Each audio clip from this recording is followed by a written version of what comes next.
Hi friends, வணக்கம். Welcome to தருணின் சுவையரம்பு.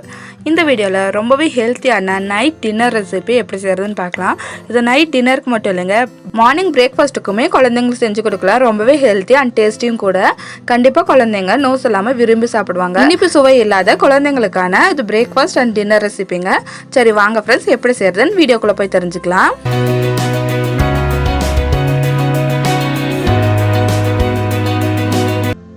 அடுப்பில் குக்கர் வச்சுருக்கேங்க. குக்கர் ஹீட் ஆனதுக்கப்புறமா ஒரு அரை டீஸ்பூன் போல் நெய் ஆட் பண்ணிக்கிறேன். குழந்தைங்களுக்கு வீட்டிலே நெய் செஞ்சு கொடுக்கறது தான் ரொம்பவே நல்லது. வீட்டில் எப்படி நெய் செய்யணும்னு ஆல்ரெடி வீடியோ போட்டிருக்கேன். அந்த வீடியோ லிங்க் கீழே டிஸ்கிரிப்ஷன் பாக்ஸில் கொடுக்குறேன். நெய் நல்லா ஹீட் ஆனதுக்கப்புறமா கொஞ்சம் போல் சீரகம், ஒரு 2-3 கருவேப்பிலை ஆட் பண்ணி ஒரு தடவை நல்லா வதக்கிக்கலாம். நல்லா வதக்கினதுக்கப்புறமா ஒரு 2 டேபிள் ஸ்பூன் போல் வெள்ளை ரவை ஆட் பண்ணிக்கிறேன். வெள்ளை ரவை குழந்தைங்களுக்கு ரொம்பவே நல்லதுங்க. இதில் அதிகமான அளவு ப்ரோட்டீன் இருக்குது. குழந்தைங்களுக்கு ஒரு நாளைக்கு தேவையான எனர்ஜி இந்த ரவையில் கிடைக்குங்க. ரவையில் குழந்தைங்களோட வெயிட் கெயினுக்கு தேவையான புரதச்சத்து, கார்போஹைட்ரேட், அது மட்டும் இல்லாமல் கொழுப்பு சத்து எல்லாமே இருக்குது. அதனால குழந்தைங்களோட ஹெல்தி வெயிட் கெயினுக்கு இந்த ரவையை நீங்கள் தாராளமாக கொடுக்கலாம். இந்த ரவையில் இரும்பு சத்துமே இருக்குங்க. கால்சியம், குழந்தைங்களோட எலும்பு வளர்ச்சிக்கு தேவையான கால்சியம் இந்த ரவையிலே கிடைக்கும். அது மட்டும் இல்லாமல் குழந்தைங்களுக்கு தேவையான விட்டமின்ஸும் ரவையில் அதிகமாக இருக்குங்க. அதனால குழந்தைங்களுக்கு அடிக்கடி ரவாவில் ஏதாவது ரெசிபி செஞ்சு கொடுத்தீங்கன்னா ஹெல்தி வெயிட் கெயினுக்கும் குழந்தைங்களோட பிரெயின் டெவலப்மெண்ட்டுக்கும் ரொம்பவே ஹெல்ப்ஃபுல்லாக இருக்கும்.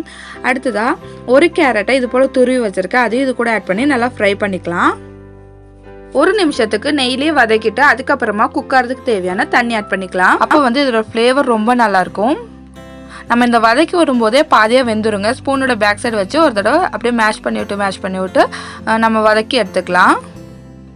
1 நிமிஷம் வதக்குனதுக்கப்புறமா கொஞ்சம் போல் பெப்பர் பவுடர் ஆட் பண்ணிக்கிறேன். உங்கள் குழந்தைங்க எந்த அளவுக்கு காரம் சாப்பிடுவாங்களோ அதுக்கேற்றவாறு நீங்கள் பெப்பர் பவுடரை கூடவோ குறைக்கவோ ஆட் பண்ணிக்கலாம். ஆனால் குழந்தைங்களுக்கு 8 மாதம் கழித்து கொஞ்சம் கொஞ்சமாக காரம் கொடுக்க பழக்கிறது ரொம்பவே முக்கியம். ஒரு 10 மாதம் முடிஞ்ச குழந்தைங்களா இருந்தால் அவங்களுக்கான ஃபுட் ப்ரிப்பேர் பண்ணி ஃபீட் பண்ணதுக்கப்புறமா நம்ம சாப்பிடுவோம் இல்லைங்களா, அதில் கொஞ்சம் கொஞ்சமாக அவங்களுக்கு ஃபீட் பண்ணலாம். ஏன்னா நம்ம வீட்டில் என்ன காரம் சாப்பிடுவோமோ அதை குழந்தைங்க ஈஸியாக பழகிக்குவாங்க. இப்போ இந்த ரவையும் கேரட்டும் குக்கருக்கு தேவையான தண்ணி ஆட் பண்ணி ஒரு தடவை நல்லா கலந்து விட்டுறேன்.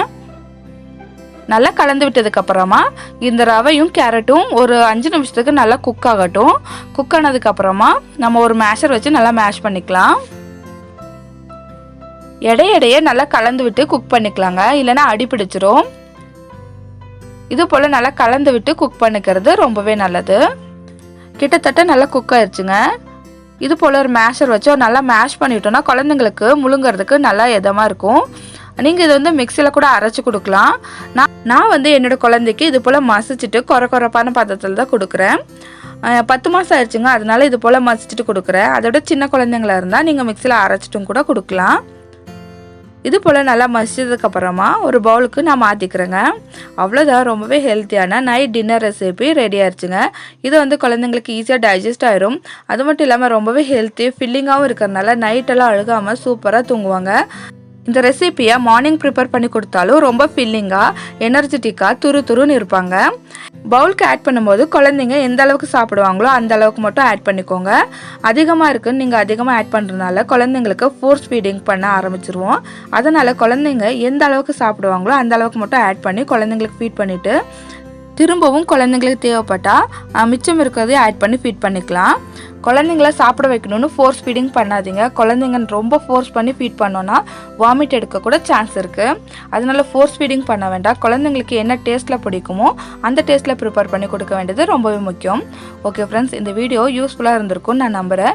பிடிச்சிருந்துச்சுன்னா என்னோட சேனலை சப்ஸ்கிரைப் பண்ணி கூடவே இருக்கிற பெல் ஐக்கான் கிளிக் பண்ணிக்கோங்க. கூடவே லைக் பண்ணிக்கோங்க ஃப்ரெண்ட்ஸ். உங்களை போல மம்மிஸ்க்கு இந்த வீடியோ ஷேர் ஆகும். உங்களுக்கு ஏதாவது டவுட்ஸோ சஜஷனோ இருந்துச்சுன்னா கீழே கமெண்ட் பண்ணுங்கள், நானும் தெரிஞ்சுக்கிறேன். அடுத்த வீடியோவில் வேறொரு இன்ஃபர்மேஷனோடையும் பேபி ஃபுட் ரெசிபியோடையும் உங்களை சந்திக்கிறேன்.